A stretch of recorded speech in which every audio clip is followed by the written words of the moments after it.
50 Cent recently mocked Diddy and Jay-Z and is reportedly featuring Jay-Z in his upcoming Netflix docuseries, Diddy Do It. Set to release in early 2025, the series promises to reveal exclusive details about the connection between Jay-Z and Diddy. According to reports, both Diddy and Jay-Z are attempting to file cease and desist orders to halt its release. Speaking of in particular, Netflix docuseries that you've been working on, Diddy Do It. Right. You've been saying for years that you feel you knew Diddy's character. Right. Yet you said you weren't a part of that lifestyle, you weren't going to the parties. So what makes you so absolutely sure that these kinds of allegations that we've seen against him are true? Well, I'm surprised by the allegations, as surprised as everyone else. Like, I didn't make the allegations, I didn't tell people to say these. It comes out, I see it in the news like everyone else. But I did feel uncomfortable the way he would present the idea of going to this project. To come party with me. Yeah. And then that swayed me away from just that long. So you didn't realize as much stuff was coming. Like, I seen today, it was allegations of 3 men that said he drugged them. It's a long time, to be honest with you. Like, when people don't remember being violated for 20 years, it makes me feel a little odd. What are your thoughts on the allegations against Jay-Z? That was interesting. When I was saying things, not knowing exactly what I was saying. I was going, but like, where's Jay at? He's mad quiet. Like, while the Puffy thing was going on. But it's obvious now that his team was being made aware that he was in those allegations also.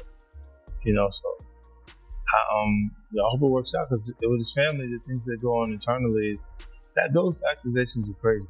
50 Cent's docuseries was first announced in December 2023, and according to insider reports, production is nearly complete. 50 Cent has stated that the series will not focus on current gossip, but will instead delve into the details of Diddy's alleged criminal enterprise. In a statement, Netflix said this is a story with significant human impact. It is a complex narrative spanning decades, going beyond the headlines and clips seen so far. We remain steadfast in our commitment to giving a voice to the voiceless and presenting authentic and nuanced perspectives. And you don't throw out allegations, but like, you kind of poke fun at them. Just ask questions. You're not worried that it comes back your way? Like, people dig up your past and try to pull stuff up? I don't got shit in my past. Everybody got a I took the cut, but it was for me to perform that. Or to remember. I didn't fucking give her a drink so she forget what the fuck happened. What the fuck is going on here? Yes, I took the two drinks. I gave me a drug to perform. So she can remember and possibly love me for that. It didn't work. What the fuck? Yo, bro, I'm doing pretty good. You know what I mean? Like, what I'm just saying, you said the opposite of normal that we're talking about, bro. That is why.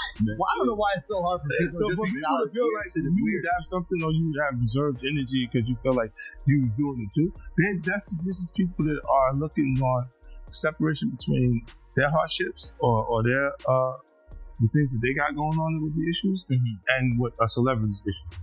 Wait, what is that? They think all celebrities are doing the same thing. Yeah. Right, and when you see, if I wasn't saying anything, guess what? You could safely say that a person on the outskirts that is not involved in hip-hop culture could think that everybody in hip-hop culture is with that. Diddy and Jay-Z aren't the only ones who could face scrutiny when this docuseries is released. Beyoncé, who turned her music career into a billion-dollar brand with Jay-Z's support, could see her brand impacted if Jay-Z's reputation takes a hit. This is one of the main reasons Beyoncé and Jay-Z are pushing back so strongly against any allegations aimed at him. They witnessed how Diddy lost hundreds of millions of dollars due to lawsuits filed against him, and they're reportedly concerned that they could be next. Look, when Jay signed his contract, the big one was with Beyonce. When he signed that contract, the marriage contract, he got trophies. No, those fucking I was wondering what you thought. The trophies came on everybody. He started getting Grammys left and right, man. I mean, look, listen. If you look at his career, You're gonna let him say that? You're gonna let him say that? He had one. Exactly. And he didn't show up. he had like 20 now. Oh, God. He had like 18 since he's been down.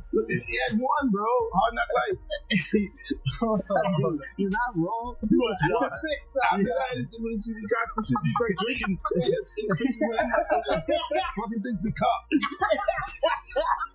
Wait a minute. So you're saying the success is derived from the marriage? I've absolutely been treated different. The accolade. Because he's no longer viewed as what, like a street or gangster rapper. Now he's viewed as a businessman, entrepreneur, family. And the biggest ones because of the position of Beyonce. Jay-Z's career, you can look at that and say the association to Beyonce. It's when he started to receive the 16 Grammys since he's been with Beyonce. Right? And you go prior to that, one. You see what I'm saying? So that came from association, like the kids even have Grammys. Like, they don't sing yet. They don't sing. They don't rap yet. And they already have Grammys. So it's like they give them this trophy so we secure that they're coming to the awards. So it meant that much to that they just paid them. On December 9th, a civil lawsuit was filed against Jay-Z following months of rumors about his alleged involvement with Diddy.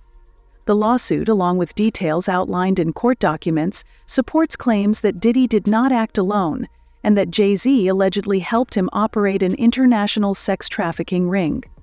The lawsuit accuses Jay-Z of participating in the abuse of a 13-year-old Jane Doe alongside Sean Diddy Combs at an after-party following the MTV Video Music Awards in New York City. Additionally, reports suggest that 50 Cent's documentary includes details of hundreds of victims spanning multiple decades. There's an accusation about Jay-Z and Diddy and a teen, 13. Right. And we were speaking about just the statement. The statement you were saying you felt like that was calculated. That was that the statement is something written by a lawyer.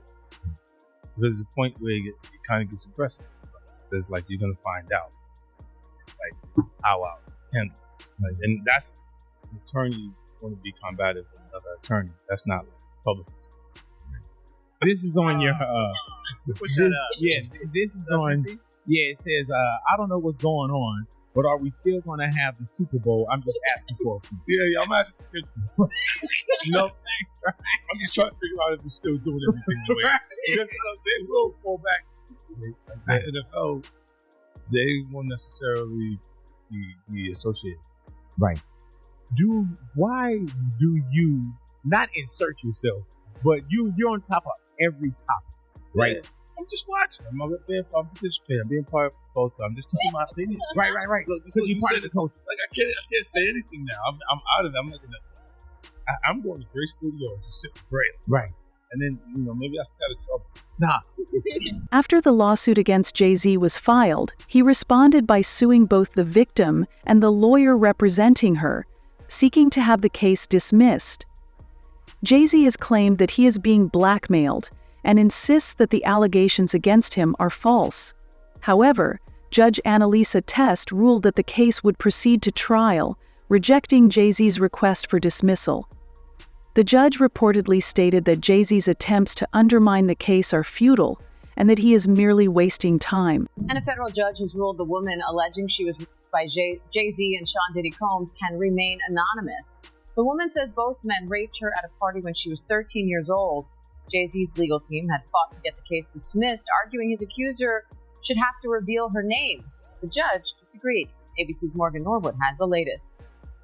A legal victory for the woman who is suing Jay-Z for allegedly raping her when she was 13. A federal judge ruling the woman can proceed with the case while remaining anonymous, at least for now.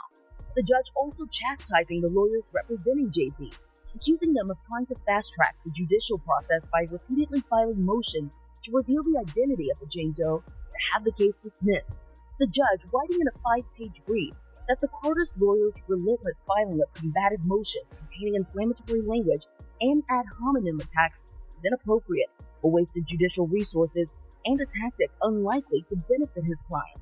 The court will not fast-track the judicial process merely because the council demands it.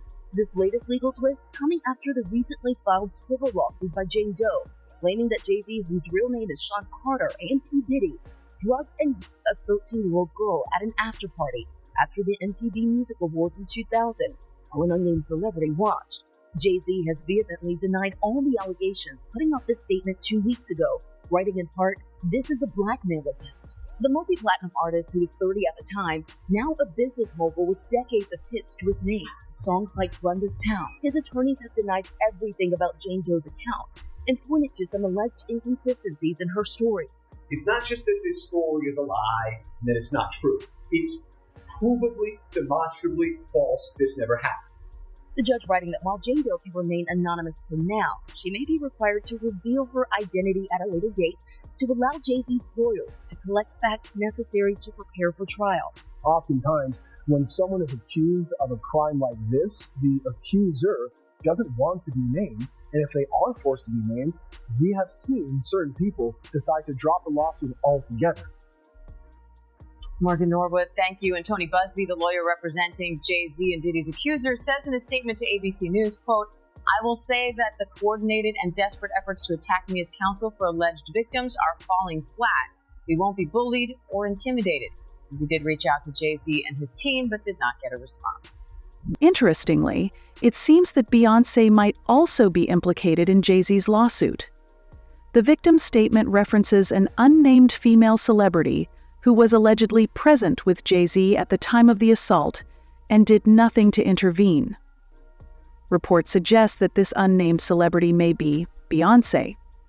Additionally, other victims have claimed to have seen both Jay-Z and Beyoncé at Diddy's infamous freak-off parties. This has fueled speculation that arrests could be forthcoming.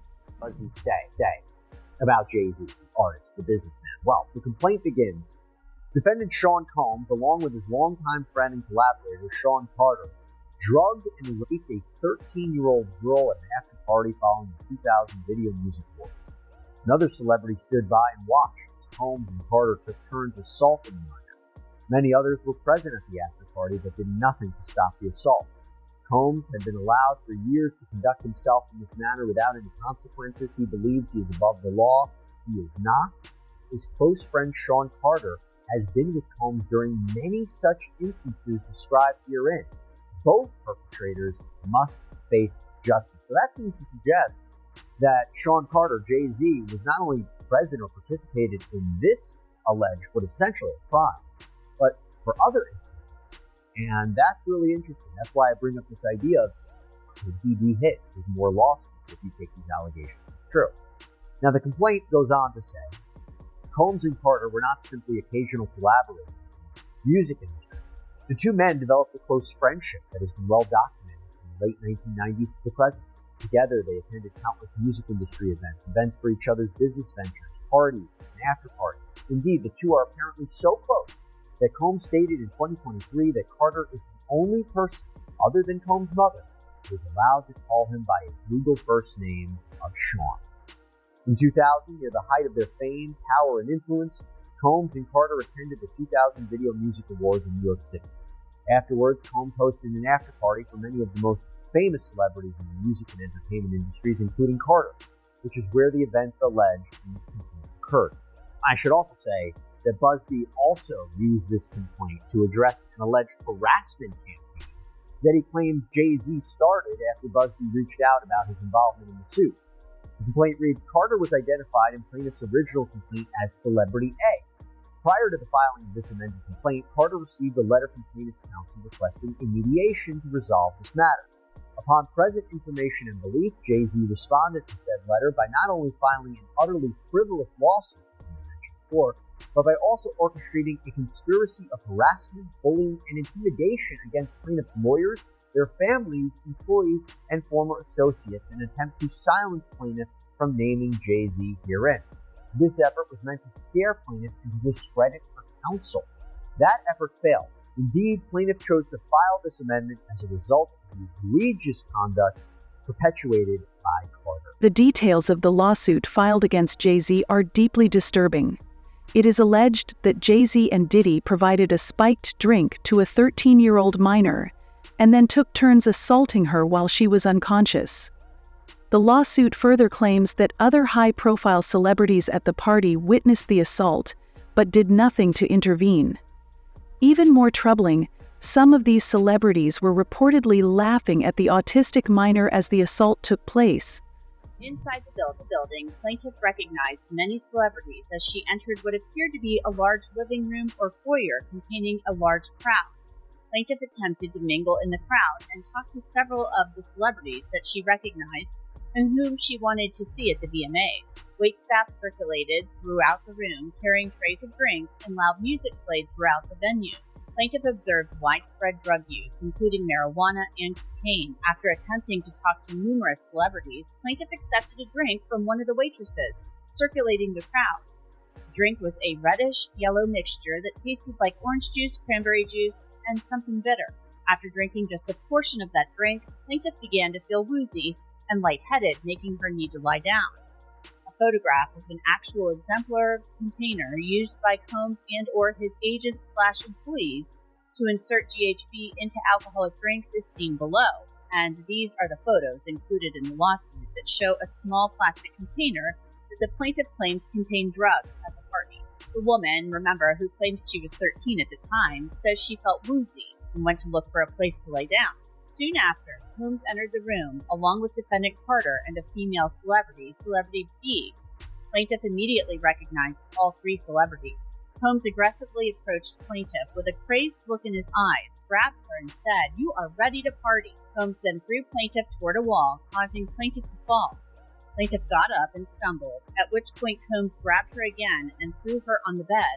At that point, Carter began removing plaintiff's clothes as she grew more and more disoriented. Plaintiff was held down by Carter as he vaginally raped her, while Combs and Celebrity B watched. After Carter was finished, he stepped back toward the wall.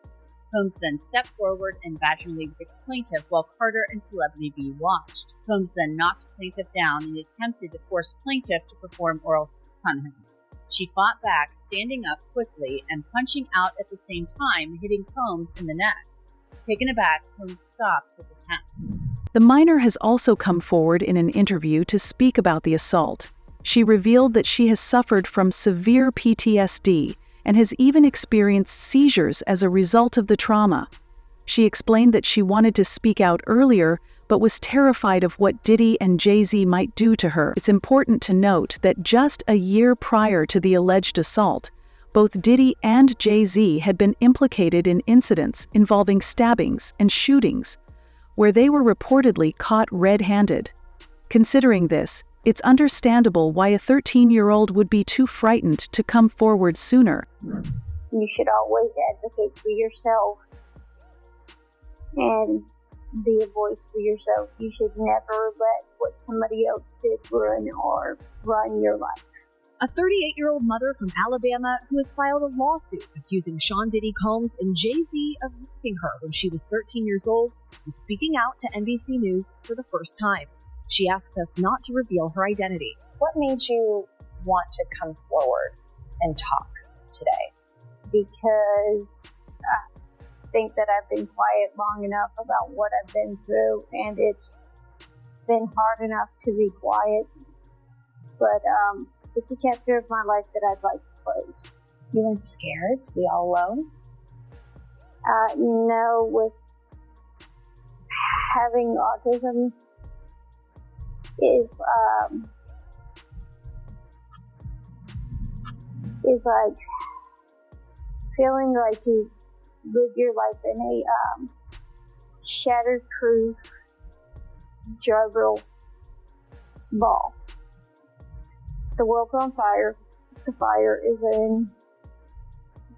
inside the ball with you, but there's no way for you to get out. In addition to having autism, the woman says she suffered a head injury. The night of the 2000s VMAs, she says a friend drove her from Rochester, New York to Manhattan, a more than 5-hour drive. Her attorney provided NBC News with the name of the friend who has since died. The woman says she spoke to Combs' limo driver, who offered her a ride to an after-party. I stumbled upon Diddy's driver, who told me that I was exactly what Diddy was looking for. What did you think when he said that to you? I thought it meant that I was just pretty. She went to a White House, she says, where she spoke to musicians Benji Madden and his brother. I'm talking to Benji Madden about his tattoo because, I have a news about his tattoo that's the Last Supper because I have a religious background. So it was just something to talk about. At the after party, she says she had a drink that made her feel woozy. Then she says Combs and Carter took turns raping her while a female celebrity watched. Dizzy comes in and between. He at that point I was fighting, trying to get away from him, and he put his hand over my mouth and told me to stop it, cut the. After the alleged rape, she says she ran to a gas station where she called her father, who picked her up and drove her home.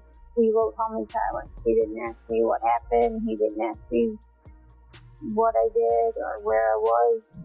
Diddy is reportedly well aware of the severity of the allegations against him and has offered to pay $50 million in bail to secure his release. His legal team even proposed offering his house as collateral if it meant he could be freed. However, the judge denied the request, stating in the court order that Diddy is too dangerous to be released. The judge concluded that he poses a significant threat to both victims and witnesses. The proposed bail package. A $50 million bond, co-signed by him, his mom, and his sister, the mother of his oldest daughter, and his 3 adult sons. It's going to be secured by the equity in his property in Miami, Florida. Home detention, his passport will be surrendered. The government said that's insufficient. They said, look at the charges, look at the weight of the evidence that I just mentioned. They said they have allegations that he and his associates were trying to tamper with witness testimony last year so that they wouldn't cooperate with the government. What do you take away about who has a stronger argument in terms of bail? Well, I think his counsel has done the best they possibly can. I think bringing him there voluntarily is very smart, starts them out on the right foot. But I think the last thing that you just mentioned, the interfering with witnesses, that's the allegation. Yeah, if that's true, or I should say, if there's real addition that happened, I think that might tip the scales in favor of not letting him out pending trial, because I think, and you know this, I think judges take an extraordinarily thin view of that, and that might be the factor that tips the scale against him. But I think as far as the tactic, I think he's very smart. The tapes recorded by Diddy are finally coming to light. 8 of these tapes, along with 11 flash drives containing the memoir of his late ex-wife Kim Porter, have been handed over to the FBI. Courtney Burgess, a close friend of Kim Porter, reportedly provided these tapes to the FBI after being subpoenaed to testify before a grand jury in a federal criminal case. Anybody came out defending Diddy. All these celebrity friends he have, and nobody came out. They brand. It's all about the money. They saw what he did to Cass. With the kicking, the punching. They saw what they did to Cass. They know that nobody in America liked that. So now, these people are represented by a brand. Whether it's something about music, clothing, movies.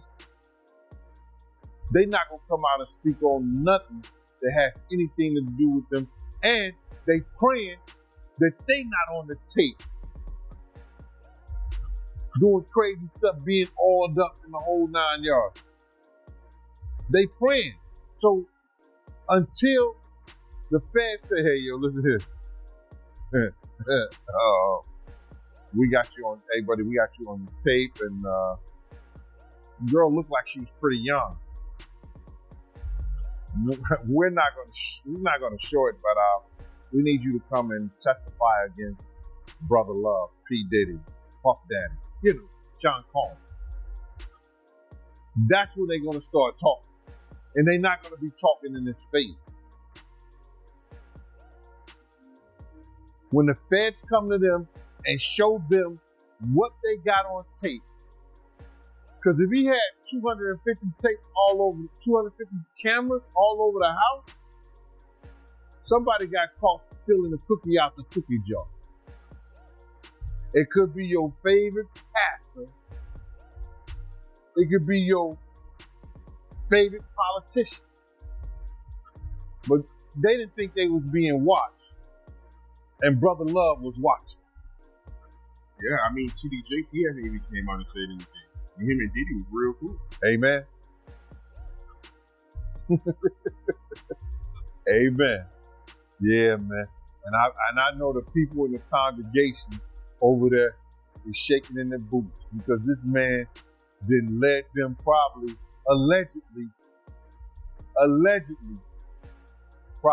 them to damnation because those people's hearts are going to be broken if that man is seen on those tapes doing anything. Because people always put their faith in the past instead of putting their faith in God. And what they need to do is understand that he's just a man. And he has a history. Not looking too good for him. So you feel like celebs are worried that they might be on tape? Oh, they know. That's why they ain't speaking up or saying nothing. Yeah, I was at the Diddy party, but I know I ain't do nothing. When you don't know somebody's taping you, when you don't know that somebody is videoing you in some kind of form or fashion, you got that alcohol, you got the drugs in you, they're a little loose, bro. They let down all their inhibitions. The music is pumping. He said it himself. He got it so hot in there that you got to take your clothes off.